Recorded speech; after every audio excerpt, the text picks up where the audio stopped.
Sometimes I be riding your face and hit like Genjutsu in place. That's how it be though. Nothing but great effort just to get a C though. Eyes watching but we never seem to be though.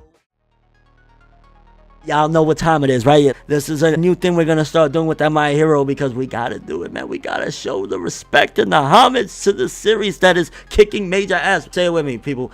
My Hero Academia greatness. We got the trailer for the movie. It's a very small teaser, a lot of manga panels, reused animation for the most part, but there was something at the very end that had me thinking, whoa.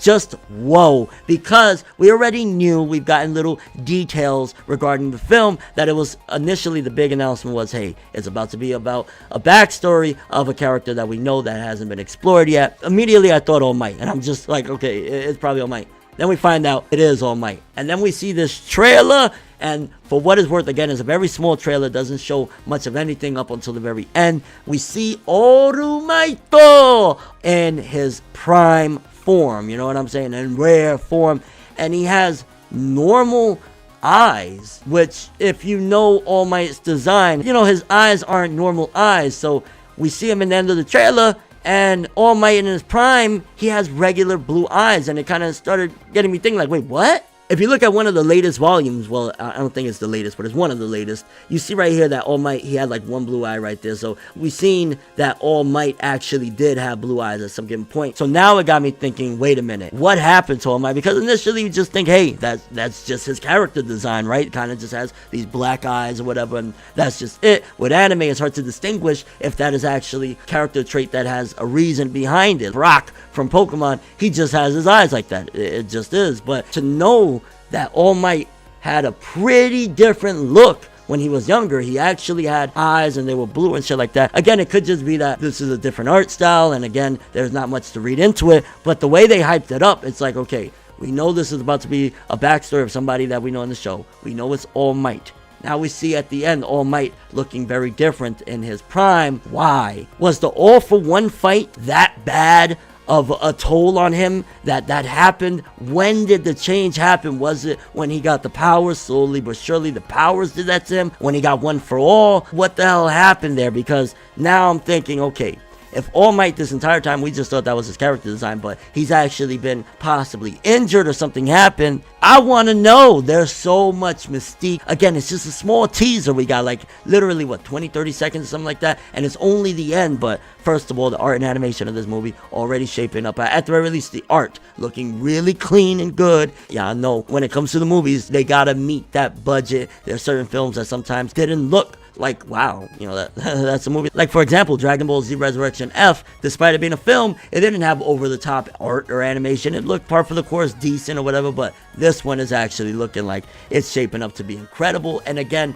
going back into All Might, because this is where I'm going to say for anime-only viewers, if you don't want to know a little bit more about Orumaito, you might want to hightail it out of here now, because I'm going to talk manga spoilers for the people that keep up with the manga, so we could talk a little bit, because, again, there's more stuff about All Might that has not been presented yet in the My Hero Academia, you know, anime, because in the manga, obviously, we're way ahead, so there's your warning. So we know in the manga that All Might, he has a timer on him. Based on what Night Eye's seen, at some given point, All Might is supposed to die. A pretty big deal, but he has a walking timer on his head. With that being said, could that have some correlation at all with him being weakened from back then? Like, there's a lot of different things where I'm thinking, okay, if All Might is just walking down this dark path of constantly from throughout his life being injured, again, if there was something big, and the only fight that I can think of that he said that really took him to that level was the All for One fight. Like, that was a big fight, but also the one that injured him on his side. I want to say that wasn't the All for One fight. I think that was a different fight, that when he got injured on the side and he was like slowly but surely losing it. So it kind of gets me thinking, man, is there going to be some correlation to that? Could this movie be even projecting further what's happened with All Might? I mean, I doubt this would happen. If they did it, it would be the biggest thing. I think it would put My Hero Academia on the map to be without a shadow of a doubt, no competitors, no contemporaries will be able to contend if they did a movie and killed All Might in the movie. I think it would do two different things. One, it would split the fandom in half. A lot of people will be really mad. I would be devastated, but not in a way of like, oh, this is a terrible writing. I'd be like, that's my favorite character. Like, out of everybody in My Hero Academia, I've said it many times, All Might, that's my favorite character. So I'd be like crushed, but I'd say, yo, y'all went there with a film to kill off a main character. They won't do it. I'll put my life on the line. They won't do it. But that would be insane. I mean, if they're going into his backstory, then it could potentially be elements that is relating to something going on continuity-wise in the plot right now, My Hero Academia. Because as of right now, we don't know exactly where this film is going to be placed. If it's going to be like, okay, this happened during X amount of time, or they're going to do a thing where it doesn't necessarily fit, but the original creator was involved. If the original creator's involved, if we're getting a backstory of All Might, something serious, right? Because that's a big deal. He took an injury that changed his face like that. Then you would ideally want it to be canon, unless they're going to, at some given point, do a rewrite and write it into the story and like, hey, this is based off of what happened in the film. I don't know, but I would ideally like this movie to be canon. I would like for it to take place at some given point. And if they had the balls to do it, and that's where it's leading anyways, even though we have Deku trying to stop it and all that, whatever, it's leading that way anyways, right?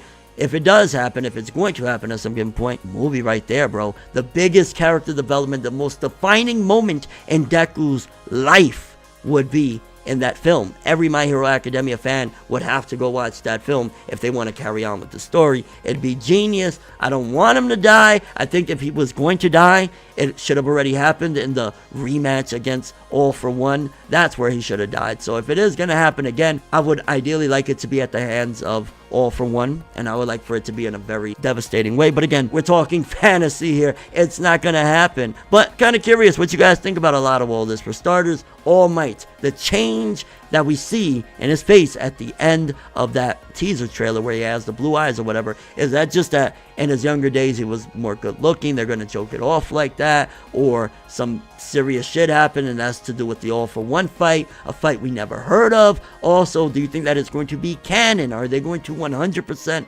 connect this film to the actual manga and anime? I mean, we already know that the author is involved, right? We know we're getting a backstory that wasn't previously explored in depth at the very least of All Might. It has to be canon, because if not, then we're going to be just dependent on a rewrite or saying, hey, well, it was said in the film, even though it was never explored in the movie. And you also got to think for a second, because a lot of people, like, for example, when initial stuff was coming out about the Dragon Ball film, and we hear about this, you know, Yamoshi guy and Saiyans or whatever, people think, oh, well, is it going to be set in the past? They're absolutely not going to set the entire film in the past. We're going to get a backstory at some given point, but people get this misconception immediately. And just for the people that are going to be confused, absolutely is not going to be taking place 100% in the past. We'll get a backstory dependent on probably a new villain. This is how I see it playing out. There's going to be a new villain, and he's going to be connected to All Might, and the reason why All Might doesn't look the way he did, this is probably a fight that he never really wanted to talk about, or maybe it's a fight that was hinted at already in the manga. Maybe he mentioned it one time and, you know, we never really went back to it, and then bam, we'll see what happened there, and then we'll have to take on this threat. Also, I hope in this film they don't overdo Deku, because one problem about a film like Strong World, with that film in the end, Luffy taking the W, it didn't feel realistic. And you know what I'm saying, it put Luffy on a pedestal and on a bracket that he definitely wasn't at that point, and still is, and even I would argue right now in, you know, the manga where we're at currently, you know what I mean? So definitely I hope that Deku has his place in this. I hope that we get something really heroic with All Might. If it's taking place after season 3, that's another question, because All Might's involvement in this film is going to be very crucial depending on when this film takes place, canon wise, in the story, or continuity wise, you know, in the timeline or whatever. All Might's involvement might be drastically different if it happens after the events of season 3. Now, considering the fact that this film comes out in August, season 3 starts in April, they might already have crossed that point in the actual anime when we're going through there, so it might take place after those events, or again, it could take place before, but that's going to be very crucial to All Might. And I think it makes sense why they're going to make this film centered around All Might, because around that time, it's going to be buzzing what happens in the anime, and they're trying to capitalize. So genius on the marketing there. And your overall expectations for this film, I'm honestly really, really excited for this. I can't wait. All Might, my favorite character. He's going to be the poster child. Season 3 starts this Saturday. Let's go, baby. My Hero Academia greatness. But that is all I have for this one. Thanks for watching. Hope you enjoyed. If you liked anything I had to say or enjoyed the video, drop me a like. I'd greatly appreciate it. And if you want more from me, make sure to subscribe. Follow me on Twitter, Twitch. I'll be streaming there every once in a while in the nighttime, Instagram, and stalk my Facebook to get more when the video ends. I'm ForneverWorld, and as always, people, have an awesome day. And remember the golden rule: anime and manga for life, boy. Bow. Have an awesome day. Making major moves, laugh and let the haters lose. We don't give a fuck, virginity intact, cream stack. Paper rules, if you heard it, best believe that. But now it's whatever, one day I'll be your favorite, but never.